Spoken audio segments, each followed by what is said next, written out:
जगदम्बा माँ भवानी शरण।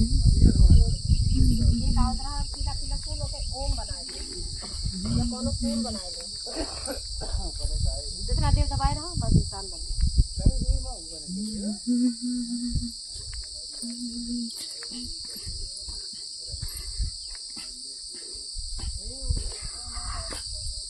माँ का ये स्थान अब धीरे धीरे मतलब एक तरह से पावर में, इस ऊर्जा में जो एक हमें एक लगाव होता था, वो चीज़ें और भी ऐसा लग रहा है कि बहुत मतलब एनर्जी इतनी अच्छी लेवल की हो रही है।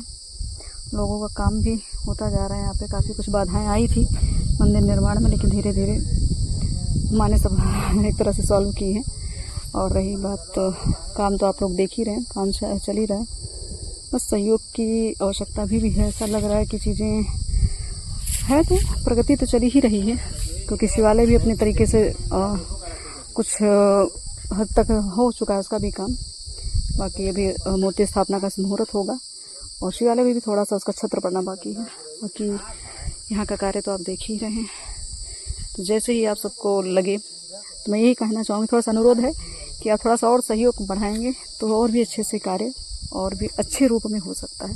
बाकी माँ की इच्छा और सबका सौभाग्य, जिसका सौभाग्य वो माँ उसको आकर्षित कर ही लेंगी। तो बस आज का जो हमने रीडिंग किया है कामाख्या का, माँ का आदेश था वहाँ जाने का, नहीं तो ऐसा कोई प्लान नहीं था, बट आदेश मिला तो हमें जाना पड़ा कि वहाँ जाओ और अर्जी लगा के आना है। माँ को श्रृंगार जो भी कुछ था वहाँ गर्भगृह में जाके किया हमने। तो ये कहेंगे माँ पे भरोसा बनाए रखिए, आस्था बनाए रखिए, धर्म का कार्य करते हुए सबका कल्याण हो और साथ में सब हम सबका कल्याण हो। बस यही सारी चीज़ें, यही प्रक्रियाएं हमारी जो हैं बस पूरी तरीके से संपूर्ण हो जाएं, जो हमारा लक्ष्य है वो कंप्लीट हो जाए। फिर जिसको कहते हैं ना कि माँ की कृपा। और देखिएगा, हो सकता है आप सबके जीवन में चमत्कार होने भी शुरू हो चुके होंगे। जिसने जिस भी रूप से श्रद्धा से यहाँ जो भी योगदान दिया है, चमत्कार तो पक्का आप अपने जीवन में देखेंगे। धीरे धीरे आपकी जो समस्याएं हैं, जो अभी तक गुप्त रूप से थी, जो दिख नहीं रही थी कि आखिर ये चीज़ें जड़ कहाँ से है, तो वो चीज़ भी निकल के बाहर आ रही होगी।